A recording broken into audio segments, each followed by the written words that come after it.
Baik, eh, dikarenakan Wingcrash-nya sedang berhalangan hadir, presentasi akan tetap dilaksanakan, tapi yang pertama sekarang kita bisa absen dulu, bakal dibantu SS sama Yeni.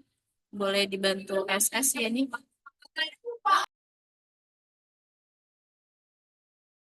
Ini udah absen, ini udah absen. Udah belum absen, bro? Jangan berisik dulu tuh. Oke.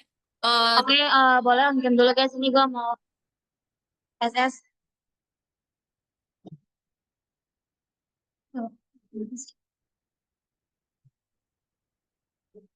Oke, gue SS ya. Slide 1, 1, 2, 3.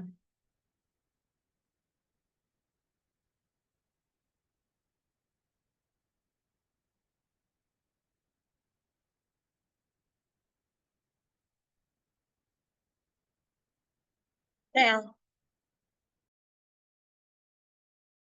Oke, agenda untuk pertemuan hari ini, presentasi dari kelompok 2, nanti akan ada sesi tanya jawab, dan juga untuk kelompok 2 mohon diberikan notulensinya.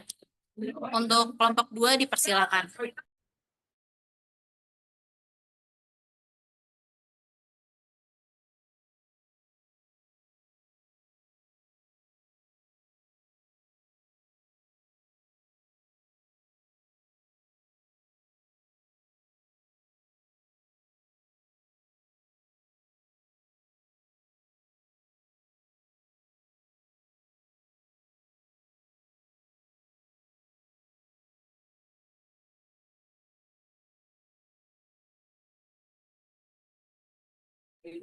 Gimana kelompok 2 udah bisa share screen dan mulai presentasi? Sebentar, mohon maaf ini lagi nyari lantai yang kosong dulu. Ini masih rame soalnya.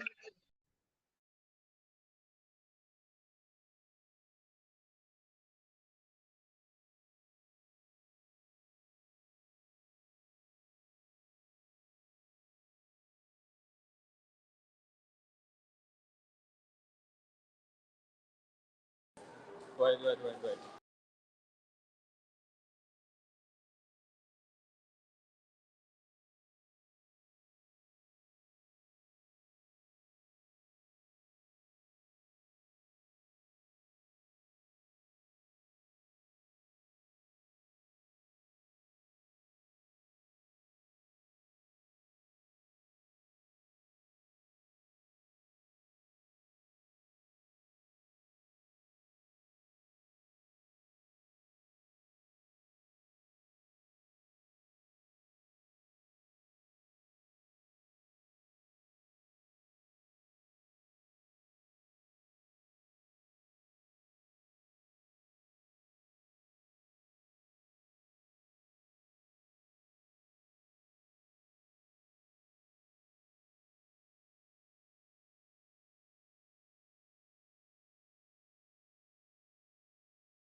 Oke, baik sebelumnya.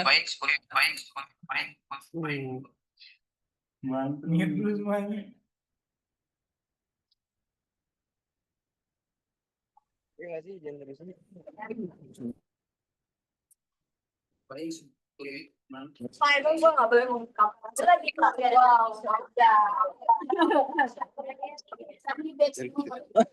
Gue tahu gitu. Nggak boleh gitu.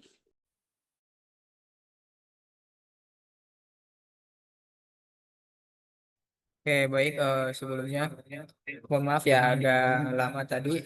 Kita langsung mulai aja. Bismillahirrahmanirrahim. Assalamualaikum warahmatullahi wabarakatuh. Selamat sore Bu Ingkres dan teman-teman semuanya. Mungkin langsung saja ya, kita dari kelompok 2 akan mempresentasikan materi tentang one page optimization.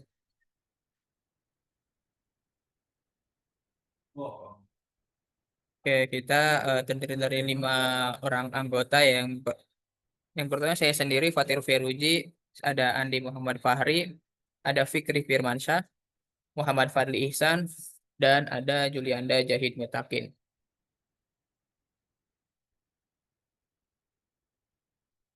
Oke, yang pertama itu ada pengertian one page optimization. Nah, one page optimization itu adalah optimasi pada halaman atau proses pengoptimalkan elemen-elemen yang ada di dalam website agar lebih mudah dikenali dan dipahami oleh mesin pencari seperti Google.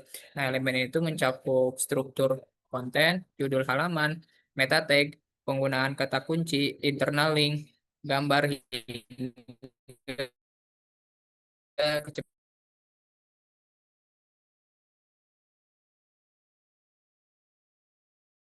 kecepatan halaman. Nah, menurut menurut visiting dan dibaca oleh pengguna. Oke, selanjutnya itu ada title atau biasa disebut judul. Nah, title tag ini itu adalah salah satu elemen HTML yang berfungsi sebagai judul dari suatu halaman web dan ditampilkan pada hasil pencarian mesin pencari atau SERP serta pada tab browser. Nah, tag ini itu ditulis menggunakan format HTML yaitu membuka dalam kurung title, judul halaman Anda, dalam kurung garis miring title. Nah, menurut eh, Coffee dan Ellis Chadwick 2019 dalam Digital Marketing Strategy Implementation and Practice. Title tag ini tuh memiliki peran penting dalam menentukan relevansi halaman terhadap kata kunci pencarian dan secara langsung mempengaruhi click-through rate atau CTR dari hasil pencarian. Nah, Google ini tuh menggunakan title tag itu untuk memahami topik utama halaman sehingga penulisannya itu harus relevan, jelas, dan mengandung kata kunci utama. Oke, selanjutnya itu ada fungsi title tag. Oke, fungsi title tagnya itu ada 3. Yang pertama itu sebagai penentu relevansi halaman.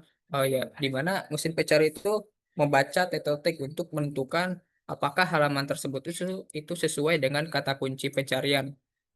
Nah, yang kedua itu bisa juga sebagai penarik perhatian pengguna, di mana title tag itu muncul sebagai judul hasil pencarian di Google, sehingga mempengaruhi keputusan pengguna untuk mengklik. Dan yang ketiga itu sebagai identitas halaman, di mana title ini itu membantu membedakan satu halaman dengan halaman lain dalam suatu situs. Terus selanjutnya itu ada tips penulisan title tag yang baik.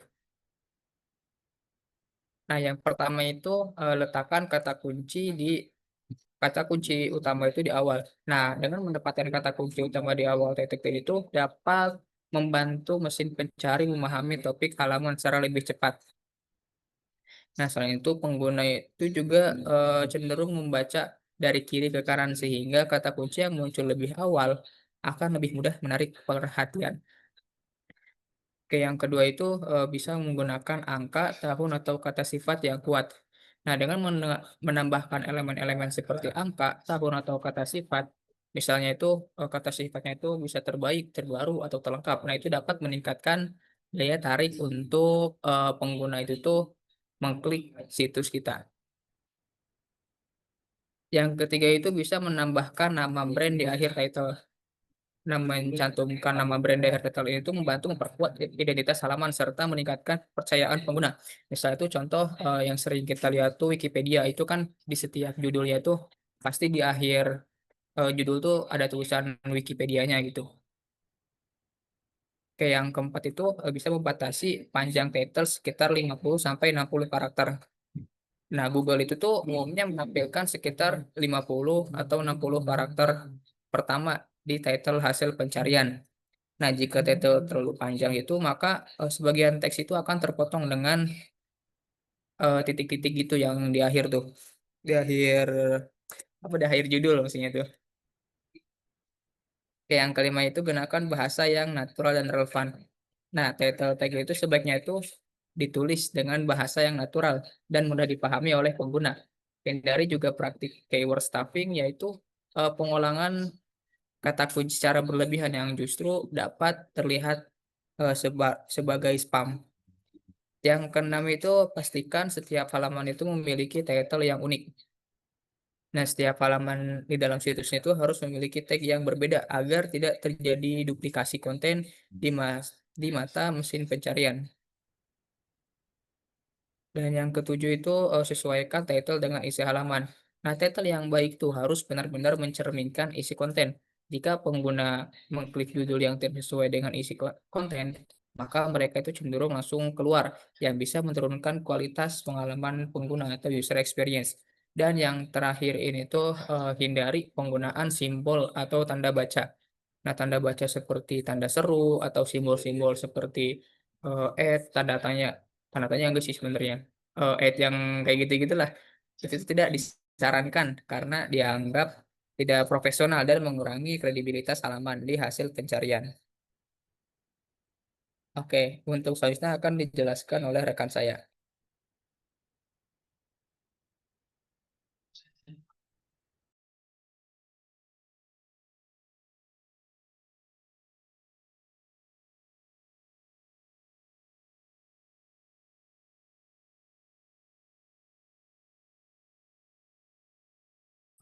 Oke, baik.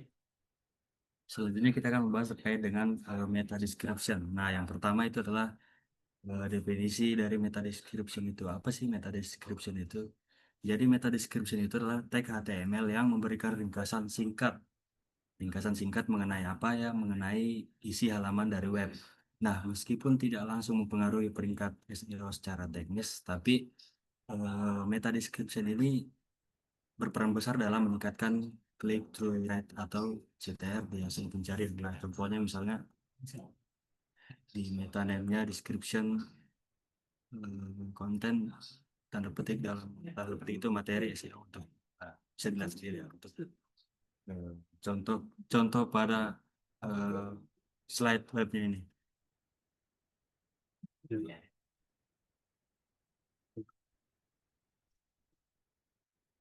Nah, selanjutnya ini ada fungsi dari meta description. Setidaknya di sini kami membahas ada 4 fungsi dari meta description ini. Yang pertama itu adalah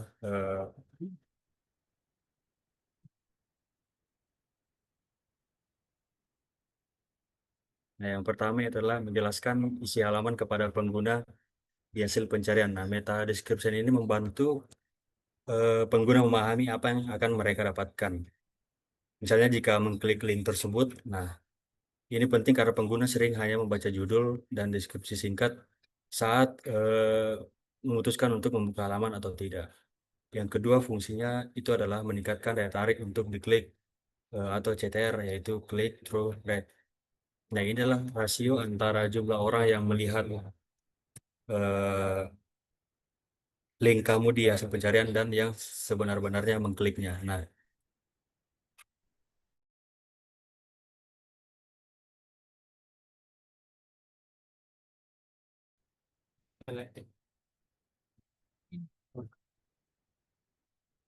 lanjut. Eh, nah, yang poin 2 tadi adalah rasio antara jumlah orang yang melihat link kamu di hasil pencarian dan yang benar-benar mengkliknya. Nah, meta description ini harus yang menarik, informatif, dan sesuai dengan pencarian. Nah, bisa meningkatkan CTR itu secara signifikan. Yang ketiga yaitu adalah memberi sinyal relevansi kepada mesin pencari atau indirektif. Maksudnya apa? Nah, meskipun Google mengatakan meta description tidak langsung pengaruhi peringkat, namun jika deskripsi yang kita gunakan itu mengandung kata kunci yang sesuai dengan pencarian, maka Google itu bisa sendiri menilai halaman itu relevan atau tidak sesuai dengan yang dicari oleh mesin pencarian seperti itu. Yang terakhir itulah bisa digunakan oleh sosial media saat link dibagikan atau sebagai preview. Nah, saat link halaman dibagikan di media sosial seperti misalnya WhatsApp, Twitter, Facebook, Instagram, dan lain sebagainya, meta description ini sering ditampilkan sebagai bagian dari tampilan. Nah, preview ini penting agar orang yang melihatnya di media sosial itu paham isi dari link yang kita share itu dan tertarik untuk mengklik link tersebut. Next slide. Nah, berikutnya adalah ciri meta description yang baik. Di sini ada 5. Yang pertama adalah panjang optimal dari meta description yang baik itu adalah terdiri dari 150 sampai 160 karakter. Maksudnya adalah sebaiknya tidak terlalu pendek ataupun tidak terlalu panjang. Jika terlalu panjang, Google akan memotongnya di hasil pencarian. Nah, ataupun jika terlalu pendek itu pesan penting kadang tidak tersampaikan dan jelas. Jadi di sini ada karakteristik panjang optimalnya dari meta description itu. Yang kedua itu adalah mengandung kata kunci utama yang muncul secara alami.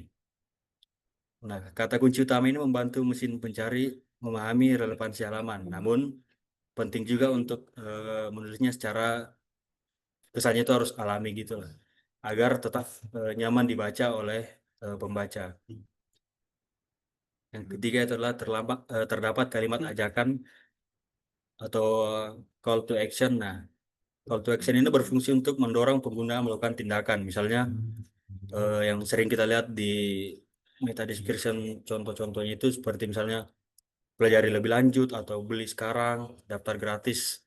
Nah, contoh-contoh penulisan kalimat ini itu bisa meningkatkan click through rate orang di hasil pencariannya. Yang keempat adalah relevan dan spesifik sesuai dengan isi konten. Nah, meta description sendiri itu harus bisa menggambarkan isi halaman secara akurat. Karena apa? Karena jika deskripsi tidak sesuai, pengguna yang mengklik itu akan cepat keluar dari halaman atau bounce, yang bisa menurunkan peringkat dari SEO kita ini. Nah, yang terakhir yaitu adalah tidak menggunakan deskripsi yang sama di seluruh situs. Karena setiap halaman itu harus memiliki meta description milik sendiri agar Google itu bisa mudah membeda-bedakan topik di masing-masing halaman kita. Slide. Nah, di sini mungkin kurang lebih kesalahan umum yang biasa terjadi pada meta description. Yang pertama adalah terlalu umum atau tidak menarik. Nah, deskripsi yang tidak menarik itu bersifat generik, membosankan atau tidak menggambarkan isi halaman. Nah, sehingga ini salah satu kesalahan yang biasanya terjadi. Yang kedua adalah meta description yang diduplikat. Artinya di mana banyak halaman pada satu situs itu menggunakan deskripsi yang sama. Terus yang ketiga, meta description-nya itu terlalu panjang, melebihi batas ideal dari karakteristik penulisan meta description seperti di slide sebelumnya, yaitu 150 sampai 160 karakter. Itu agar mencegah supaya tidak terpotong oleh engine dari Google-nya seperti itu. Yang terakhir itu adalah keyword stuffing atau mengulang-ulang kata kunci yang kesannya itu tidak alami. Next slide.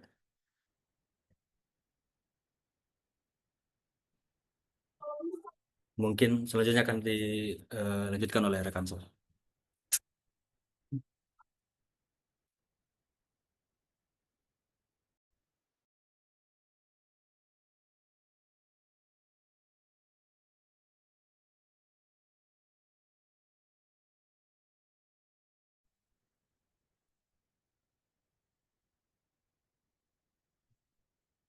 Baik, sebelumnya suara saya terdengar. Ada. Oke, selanjutnya di sini saya akan menjelaskan tentang URL atau bisa disebut Uniform Resource Locator. Mungkin teman-teman di sini nggak asing yang namanya URL ini. Jadi singkatnya atau secara bahasa URL ini sederhananya menjelaskan kayak alamat unik yang digunakan untuk mengakses halaman di website. Nah, dalam konteks SEO ini, jadi URL berfungsi membantu mesin cari memahami struktur dan isi halaman website tersebut. Nah, URL yang rapi dan format itu dapat memudahkan pengguna dan Google untuk mengenai topik halaman tersebut. Jadi, kalau misalnya ada URL yang baik, singkat, dan jelas itu dapat memudahkan pengguna ini untuk mengenali topik halaman yang dituju. Nah, selanjutnya di sini ada tips and trick. Mungkin di sini saya akan menjelaskan bagaimana sih cara membuat URL yang baik dan benar. Jadi di sini ada gunakan kata kunci utama pada URL. Jadi gunakan kata kunci utama ini supaya relevan dengan isi halaman. Kemudian hindari URL panjang dan rumit. Jadi hindari URL yang terlalu panjang atau berisi angka acak. Nah, karena URL ini sangat sulit untuk dibaca. Kemudian setelah itu ada gunakan huruf kecil dan tanda hubung untuk memisahkan kata. Nah, jadi gunakan huruf kecil dan pisahan kata ini agar dapat memisahkan kata antara kata sebelumnya dan selanjutnya, bukan underscore jadi tanda strip seperti itu. Kemudian selanjutnya ada hindari penggunaan karakter atau angka acak seperti ID sama dengan 1234. Lalu ada pastikan URL kita ini sesuai dengan judul dan isi halaman. Selanjutnya, jangan sering mengubah URL setelah halaman dipublikasikan. Karena kalau misalnya kita mengubah-ubah URL kita setelah dipublikasikan, bisa mempengaruhi peringkat di hasil pencarian.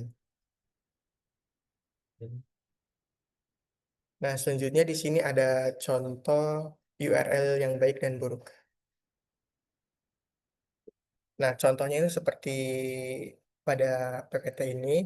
Jadi ada contoh URL yang baik, yaitu ada www.tekosuperia.com garis miring sepatu pria sneakers.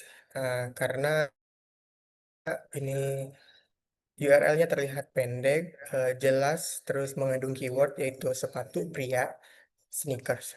Nah, ini bisa dikatakan baik URL-nya. Kemudian kalau misalnya ada URL buruk itu seperti pada gambar yaitu www.tokosepatu.com garis miring produk ID sama dengan 1234.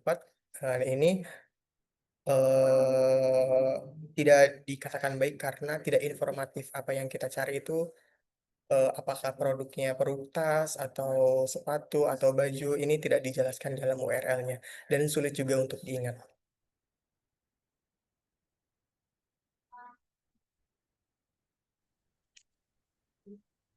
Oke, selanjutnya adalah image. Nah, image atau gambar. Nah, di bagian ini mengapa kenapa sih optimisasi gambar itu sangat-sangat penting. Nah, optimisasi gambar ini akan membantu mesin pencari atau Google memahami konten visual dan menampilkan di hasil pencarian gambar. Seperti contoh teman-teman mencari nge-search sesuatu di Google, terus habis itu langsung ketemu tuh gambarnya di Google. Nah, itu tuh salah satu contoh dari pengoptimalan gambar. Nah, kegunaannya adalah pertama adalah meningkatkan visibilitas situs web kita. Yang kedua adalah mempercepat waktu loading page. Yang ketiga adalah meningkatkan pengalaman pengguna. Nah, praktik optimisasi gambar itu ada 3. Yang paling umum ada 3. Yang pertama adalah pemilihan format yang tepat. Yang kedua adalah kompresi ukuran file. Yang ketiga adalah menggunakan file nama file yang tepat atau sesuai dengan gambarnya. Oke, next. Di next.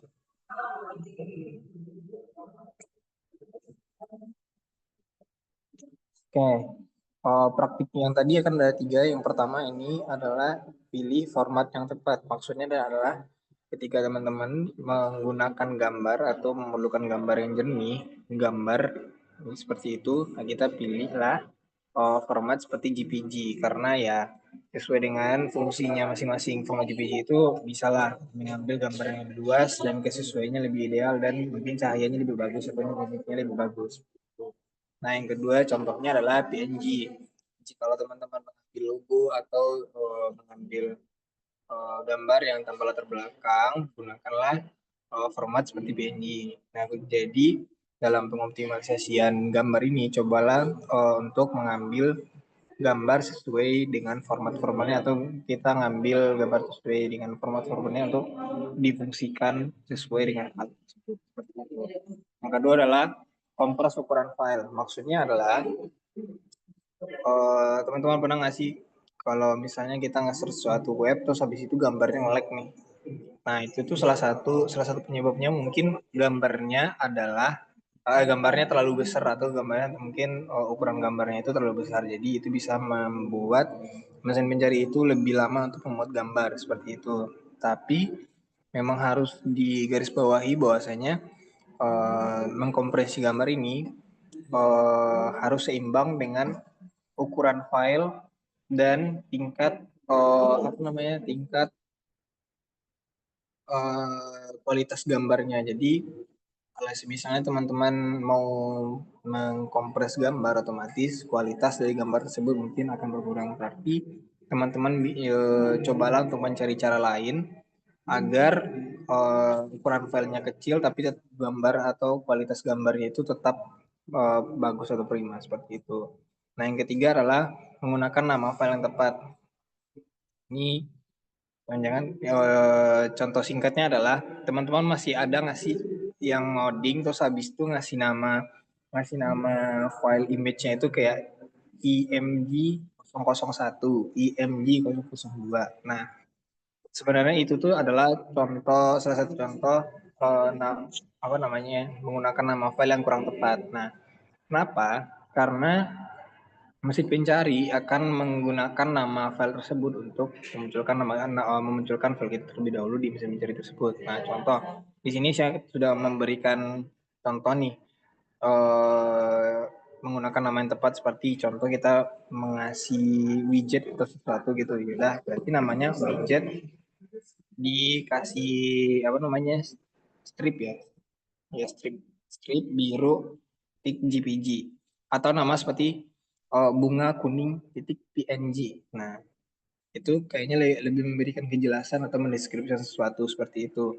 Tapi atau sebaliknya itu file dengan default atau file yang belum kita ubah atau kita ganti namanya masih img underscore 001 img 001 bismillah seperti itu tidak memiliki nilai deskriptif, itu akan memperlambat lah mesin pencari kita atau mungkin gambar kita tidak akan muncul di halaman page seperti itu. Oke, next.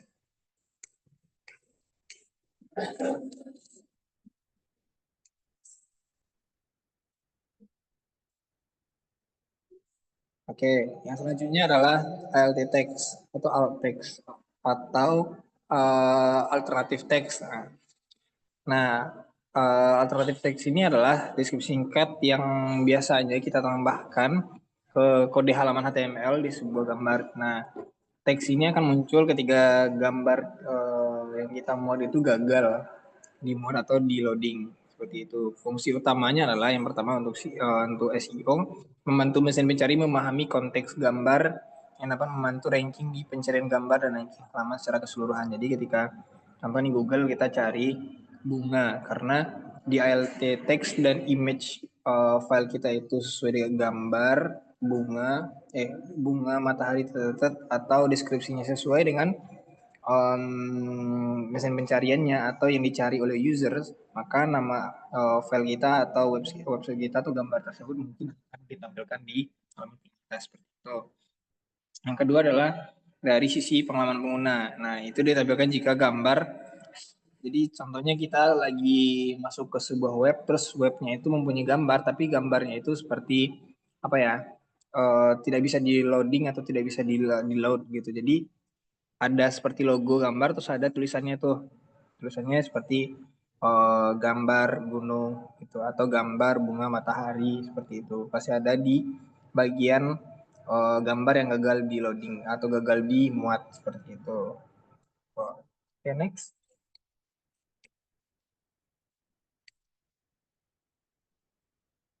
Oke, contoh ALT text. Yang pertama adalah cara pengimplementasinya adalah jelaskan gambar secara akurat, fokus pada informasi inti yang disampaikan. Contoh, kita ngambil kucing, terus di image-nya kita di file image-nya kita ngasih namanya kucing titik JPG.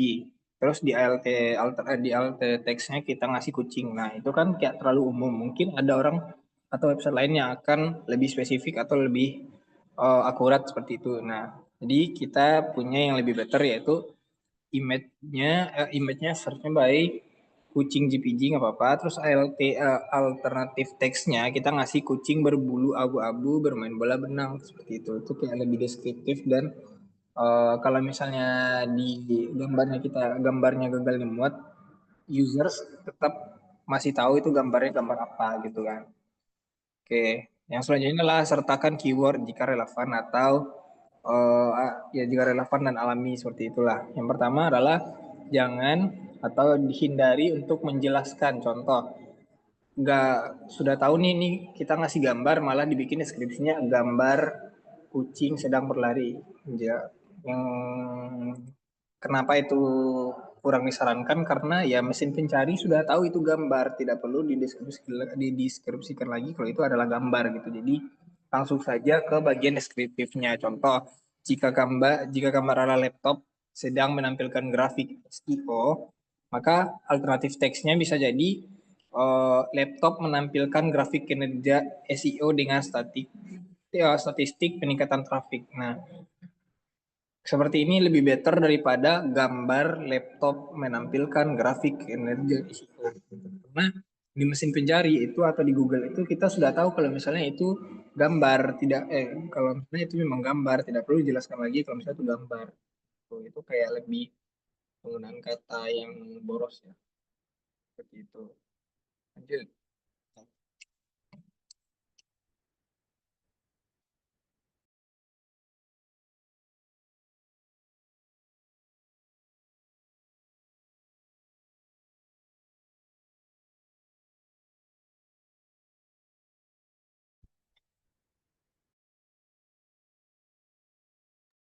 Oke, sebelumnya izin melanjutkan. Selanjutnya itu ada keyword density, atau bisa dibilang di sini itu keyword density atau kepadatan kata kunci adalah ukuran seberapa sering kata kunci ini muncul dalam sebuah halaman web dibandingkan dengan total jumlah kata. Yang dimana konsep ini penting karena mesin pencari seperti Google itu menggunakan kemunculan kata kunci untuk memahami topik utama pada halaman tersebut. Atau pada intinya itu adalah keyword density ini adalah untuk membantu menandai fokus pada topik ke mesin pencari, tetapi juga harus tetap nyaman dibaca oleh manusia. Nah, selanjutnya itu adapun rumus untuk keyword density ini bisa dibilang apa namanya? Untuk rumusnya itu jumlah kata kunci itu dibagi dengan jumlah total kata dikali 100%, yang dimana sebagai contoh adalah kalau ada artikel 500 kata dan kata kunci yang muncul 10 kali, maka di sini untuk kata kuncinya itu bisa dibilang 10 dibagi dengan 500 yaitu total kata dan dikali 100 dan sama dengan 2%, yang dimana berarti keyword density-nya itu adalah 2% atau bisa dibilang aman. Karena di sini untuk keyword density-nya itu idealnya itu di angka 1 sampai dengan 3%. Nah, selanjutnya itu adalah tujuan dan juga resiko. Yang pertama adalah tujuan keyword density. Yang pertama untuk meningkatkan relevansi antara konten dan pencarian pengguna. Terus yang kedua itu adalah membantu algoritma dari Google untuk mengenali sebuah topik utama pada halaman. Terus yang ketiga itu adalah menjaga keseimbangan antara SEO dan pengalaman pembaca. Lalu selanjutnya adalah resiko jika salah penerapan atau bisa dibilang tadi yang sudah saya jelaskan sebelumnya, jika terlalu tinggi untuk keywordnya itu di atas 3%, maka dianggap keyword ini stuffing atau bisa dibilang bisa menurunkan ranking. Terus juga tidak boleh terlalu rendah atau bisa dibilang di bawah 1%. Ini mengakibatkan mesin mencari lebih sulit gitu untuk mengidentifikasi topik utama pada halaman tersebut. Nah, selanjutnya itu ada internal linking atau bisa dibilang dalam pengertiannya adalah pengertiannya ini adalah tautan link yang menghubungkan satu halaman ke halaman lain dalam satu domain atau situs yang sama. Internal link berfungsi sebagai peta jalan bagi pengguna dan juga mesin pencari untuk menjelajahi seluruh konten dalam sebuah website. Nah, adapun fungsi dari internal linking ini yang pertama itu meningkatkan navigasi pengguna atau bisa dibilang pengunjung bisa dengan mudahnya untuk menemukan sebuah konten terkait tanpa harus kembali ke beranda. Terus yang kedua itu adalah membuat mesin pencari memahami struktur situs. Tadi bisa dibilang Google Lebot dapat menelusuri halaman lebih cepat dan mengindeks apa namanya dengan efisien. Terus yang ketiga itu adalah menyebarkan link juice atau otoritas halaman, yang dimana halaman yang mencari lebih banyak link internal dapat dianggap lebih penting oleh mesin pencari. Terus yang keempat itu adalah meningkatkan waktu kunjungan pengguna atau dwell time. Kita bisa dibilang ini tuh karena pengguna cenderung membaca lebih dari satu halaman. Adapun tips ini ada sedikit tipe ya, harusnya tips malah tipis. Jadi untuk tips membuat internal linking yang efektif itu adalah yang pertama itu menggunakan author teks yang relevan dan natural. Misalnya baca juga apa namanya? Nama titik dua panduan menulis artikel SEO strip friendly. Terus yang kedua itu tautkan hanya ke halaman yang relevan dengan topik utama. Terus yang ketiga adalah jangan terlalu banyak kata karena idealnya itu 3 sampai 5 per 1.000 kata. Terus yang keempat adalah pastikan link menuju halaman yang aktif dan tidak error. Terus yang terakhir itu adalah letakkan di bagian strategis seperti akhir paragraf atau kalimat ajakan.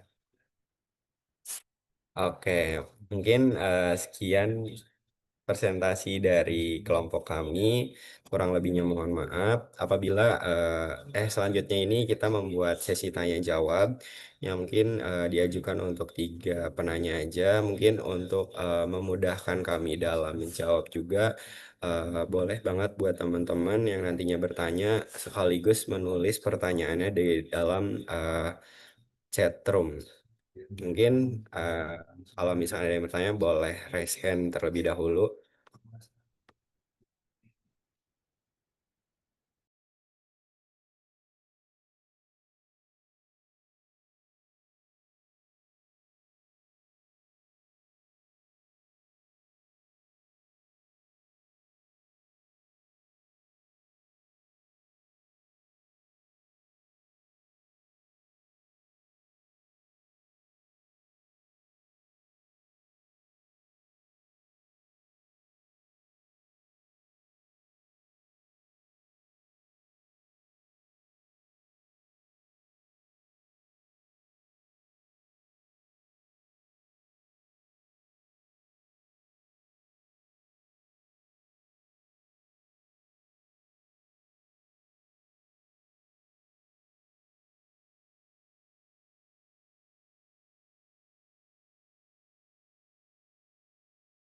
Mungkin bagi teman-teman yang masih ingin bertanya, boleh untuk diberikan pertanyaannya atau mau resen, mau di dalam chat room juga nggak apa-apa.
Mungkin bagi teman-teman yang ingin bertanya, mungkin boleh banget.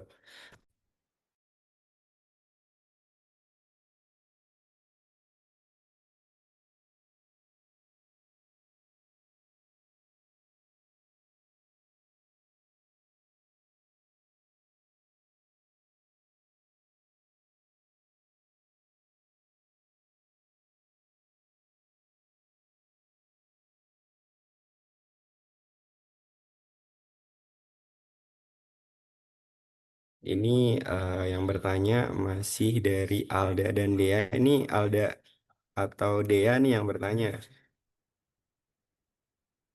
Oh Dea, oke. Masih ada yang ingin bertanya nggak teman-teman yang lain? Baru satu soalnya.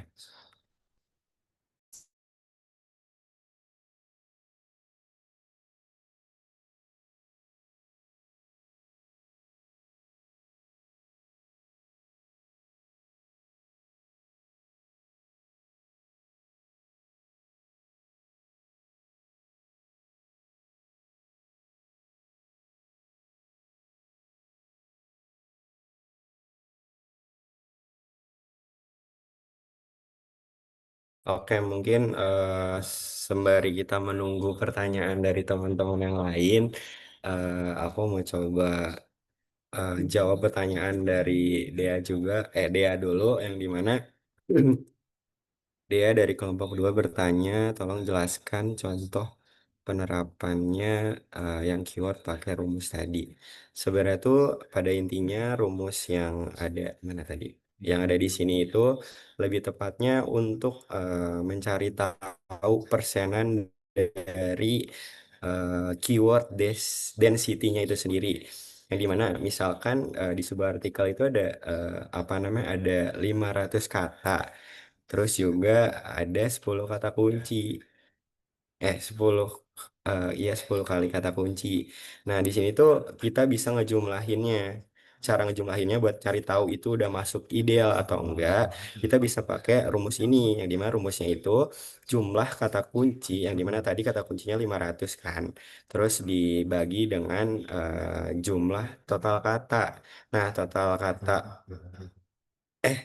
kebalik ya, jumlah kata kuncinya 10, terus jumlah total katanya 500. Nah, itu dibagi, terus dikali 100. Baru kita dapat hasil di situ 2%. Yang dimana tadi kan yang udah saya jelasin terkait keyword density ini bisa dibilang idealnya itu di angka 1 sampai dengan 3%. Jadi, untuk mencari tahu kita udah masuk ideal atau belum dalam keyword density ini, kita bisa pakai rumus ini kayak gitu. Nah, kayak gitu. Kira-kira udah terjawab belum ya? Berarti lewat dari ini tuh tahu kalau artikel yang udah diupload gitu ya. Jadi misalnya artikelnya itu nggak ideal, apakah boleh bisa diganti judul artikelnya? Gak kedengeran demi Allah. Eh, Mohon maaf dia boleh diulang nggak? Soalnya agak kurang kedengeran.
Bilang apa?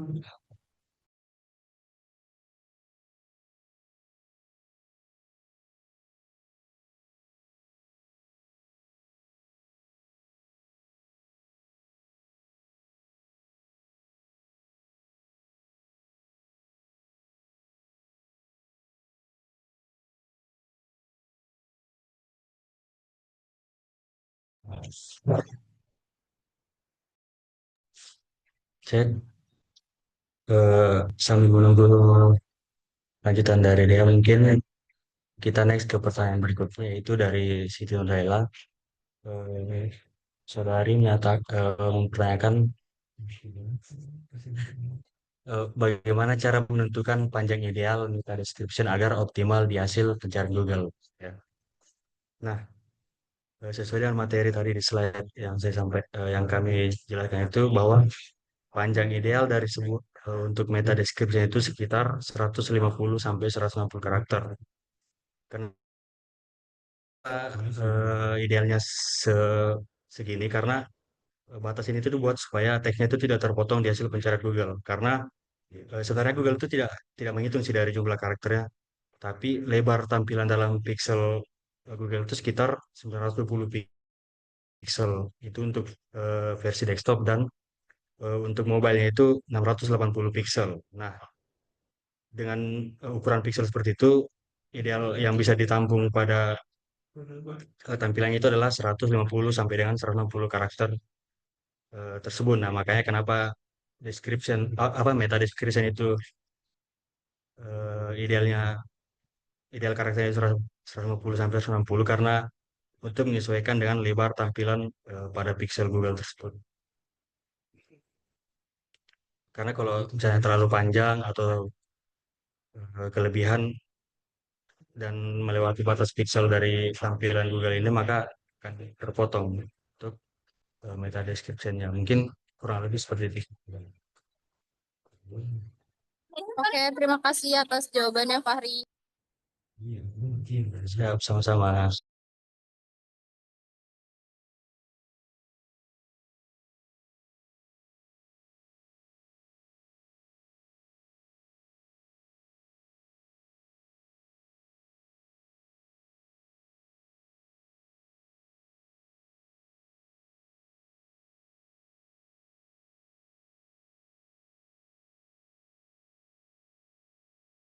Oke, sebelumnya tadi izin melanjutkan dari tanggapannya Dea yang ada di kolom chat. Jadi keyword density itu digunakan untuk mengetahui apakah artikel ideal atau tidak. Jadi untuk artikel yang sudah terupload ya. Oke, jadi izin jawab ya terkait keyword density ini lebih tepatnya itu untuk bisa bisa dibilang tuh misalkan kalian ingin membuat artikel yang apa namanya gampang mudah dicari gitu. Jadi maka dari itu kalian bisa menggunakan keyword density ini supaya nantinya kalian sebelum upload itu sudah memastikan gitu antara kata kunci dan juga katanya itu sudah sesuai dan sudah ideal masuk ke dalam 1-3% dari keyword density ini supaya nantinya artikel kalian itu mudah terbaca seperti itu. Bukan khusus untuk artikel yang memang sudah terupload seperti itu dia. Apakah sudah terjawab? Sudah terjawab. Terima kasih Fikri dan kelompok 2.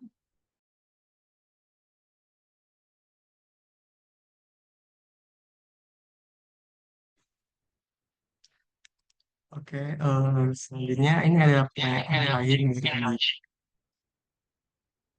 dari Kak Andika Satya. Kalau tadi ada pembahasan URL, page and dari penamaan yang rapi, itu cara ubah di WordPress-nya gimana ya? Oke, di sini saya ingin menjawab. Sebelumnya saya minta maaf karena tidak bisa on cam karena ada masalah jaringan.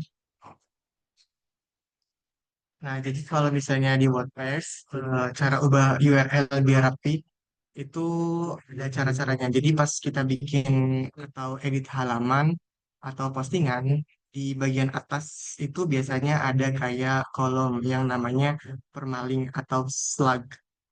Nah, di situ kita bisa ubah sendiri alamat URL-nya. Misal dari yang panjang kayak mywebsite.com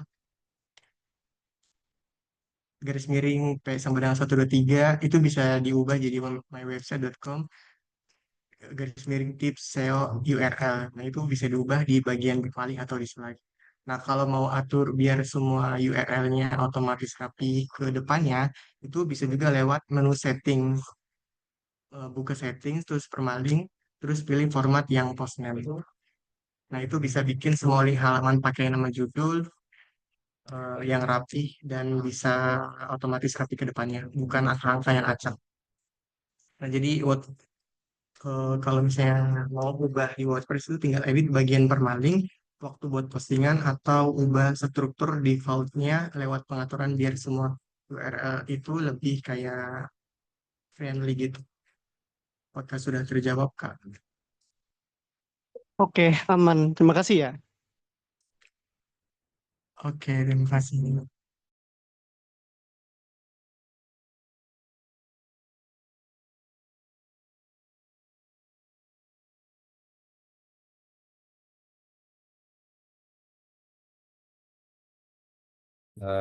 Oke, mungkin untuk pertanyaannya dicukupkan ya untuk 3 pertanyaan dan mungkin untuk presentasi dari kelompok kami juga udah selesai.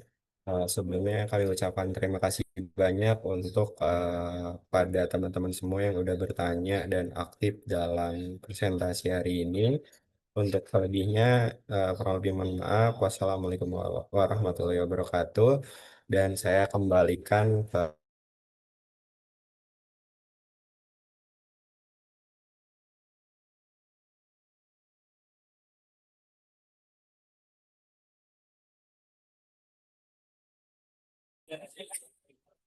Baik, terima kasih atas presentasinya kelompok 2. Mungkin ini bisa diakhiri karena kelompok 2 sudah menyelesaikan presentasi dan sudah ada tanya jawab. Mungkin jangan lupa untuk kelompok 2 notulensinya dikirim ke PJ antara saya atau Yeni. Eh, saya tutup untuk pertemuan hari ini. Terima kasih teman-teman. Wassalamualaikum warahmatullahi wabarakatuh.